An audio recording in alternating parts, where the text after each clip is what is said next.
মৃত মানুষ দেখতে পায় কি পায় না, শুনতে পায় কি পায় না, ও পরিচিত হয়। যখন সে তাকে সালাম পেশ করে, আল্লাহ তাআলা সঙ্গে সঙ্গে তার রুহটাকে কবরে ফিরিয়ে দেয়, ফলে সে শুনতে পায়, এভাবে দেখে এবং শোনে। অনেকে আমাদের কাছে জানতে চায় যে হুজুর, আমাদের কেউ যখন মারা যায় তারা কি আমাদেরকে শুনতে পায়, তারা কি আমাদেরকে দেখতে পায়? This is the question a lot of people they have asked me. মনে করুন আপনার আব্বা মারা গিয়েছে, আপনার আব্বার ডেড বডি আপনার সামনে রাখা আছে, আপনি ভাবতেছেন যে আব্বা আমাকে শুনছে, আমাকে দেখছে, আপনি চিল্লাচ্ছেন, কথা বলছেন, আব্বাকে আপনি অনেক কিছু শুনতে চাচ্ছেন। আসলে কি আব্বা শুনতে পাচ্ছে কিনা, আপনার আম্মা শুনতে পাচ্ছে কিনা? That is the question. আজকে আমরা কোরআন এবং হাদিস থেকে জানবো যে মৃত মানুষ দেখতে পায় কি পায় না, শুনতে পায় কি পায় না। জোরে বলেন ইনশাআল্লাহ। কোরআনে আল্লাহ তাআলা বলেছেন, ওয়ালা তাকুলু লিমান ইউকতালু ফি সাবিলিল্লাহি আমওয়াত বাল আহইয়াউ ওয়ালাকিন লা তাশউরুন। তুমি তাদেরকে মৃত বলো না যারা আল্লাহর রাস্তায় শহীদ হয়েছে, আল্লাহর রাস্তায় জিহাদ করে শহীদ হয়েছে, তাদেরকে তোমরা মৃত ডেকো না, তারা জীবিত আছে, বাট বেশিরভাগ মানুষ জানে না। অপর আয়াতে আল্লাহ তাআলা বলেছেন, লিকুল্লি উম্মাতিন আজাল ইযা জাআ আজালুহুম ফালা ইস্তাখিরুনা সাআ ওয়ালা ইস্তাকদিমুন। In this world, everyone has a specific time for death. Everyone has a specific time.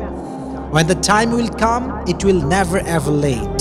প্রত্যেকটা মানুষের জন্য একটা নির্ধারিত সময় আছে। যখন সময়টা চলে আসবে, এক মুহূর্ত আগেও হবে না, এক মুহূর্ত পরেও। তাহলে বোঝা গেল মৃত্যু অনিবার্য, কিন্তু কখন আসবে এটা আমরা কেউ জানি না।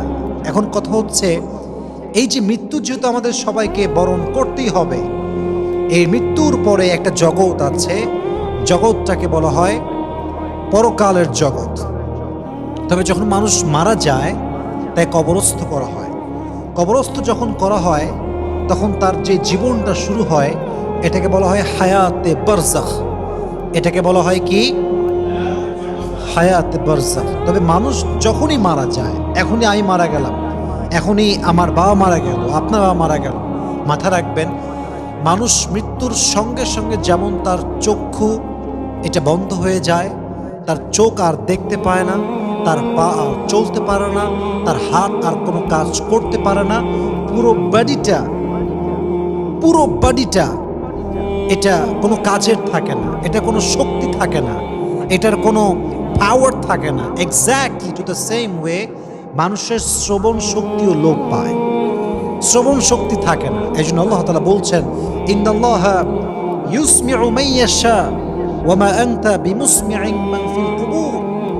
আল্লাহ যাকে চান তাকে শোনার শক্তি দান করেন, আর নবী হে আপনি কবরস্থ মানুষদেরকে শোনাতে পারবেন না। তার মানে বোঝা গেল মানুষ মৃত্যুর পরে শুনতে পায়। অপর আয়াতে আল্লাহ তাআলা বলছেন, ইন্নাকা লা তুসমিউল মাউতা। মৃত মানুষ শুনতে পায় না, মৃত মানুষের শ্রবণ শক্তি থাকে না, তাকে মানুষ যত কথাই বলুক না কেন সে কিছু শুনতে পায় না। তবে আমি আগে একটা কথা বলেছিলাম, আমরা যখন মারা যাব, আমাদের মৃত্যুর পরে আর একটা জগৎ হবে, এবং যখন কিয়ামতের যেই সাউন্ডটা আছে, দ্য ডে অফ করিয়াহ, the day of resurrection, the day of accountability, কিয়ামতের দিন যখন ইসরাফিল তার সিংহায় ফু দিবে, আমরা যখন আবার উঠে দাঁড়াবো, এটা হচ্ছে আমাদের জন্য একটা বিশাল বড় জগৎ, লম্বা জগৎ, যে জগতের কোনো শেষ নাই। আমরা যখন মারা যাচ্ছি, আমাদের বডিকে রাখা হচ্ছে কবরস্থানে। এই যে আমাদের কবরস্থানের জীবনটা এবং মৃত্যুর পরে আবার জীবিত হয়ে আল্লাহর সামনে দাঁড়ানোর আগ মুহূর্ত, এই যে জীবনটা আমরা পার করব, এটাকে বলা হয় হায়াতে বারজাখ। বারজাখ মানে হচ্ছে বাধা, অন্তরায়।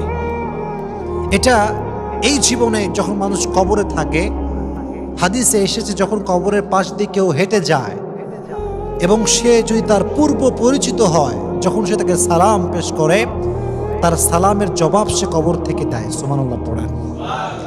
আপনার আব্বা মারা গিয়েছে, কবরস্থ, আপনি বাবার কবরের সামনে যাচ্ছেন, বললেন আব্বা জান আসসালামু আলাইকুম, আপনার আব্বা সে সালামটা শুনতেও পায় এবং জবাবও দেয়। সুবহানাল্লাহ পড়েন।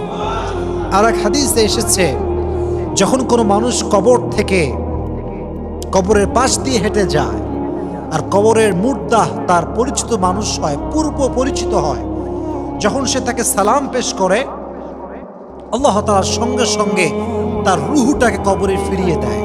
ফলে সে শুনতে পায় এবং শুনে সে সালামের জবাবও দান করে। সুবহানাল্লাহ পড়েন।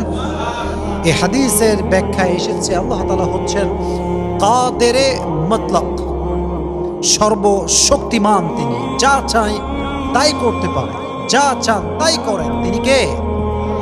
যেমন আল্লাহ তাআলা বলেছেন, তাবারাকাল্লাযী বিয়াদিহিল মুলক ওয়া হুয়া আলা কুল্লি শাইইন কাদির। সমস্ত প্রশংসা ওই সত্তার জন্য যিনি পুরো পৃথিবীর মালিক, যার হাতে পুরো পৃথিবীর রাজত্ব। and he is capable to do anything in the world. তিনি যা চায় তা করতে পারেন। যেহেতু আল্লাহ তাআলা মানুষকে জীবন্ত অবস্থায় শোনার শক্তি দিয়েছিলেন, মৃত্যুর পরে তার রুহকে আবার ফিরিয়ে দিয়ে সাময়িক শক্তি দেওয়ার যে শক্তি, এটা আল্লাহর আছে না নাই? তবে হাদিসে এসেছে মৃত মানুষের কবর যখন কেউ জিয়ারত করতে যায়, আল্লাহ মৃত ব্যক্তির কবরে রহমত নাজিল করে। সুবহানাল্লাহ পড়েন।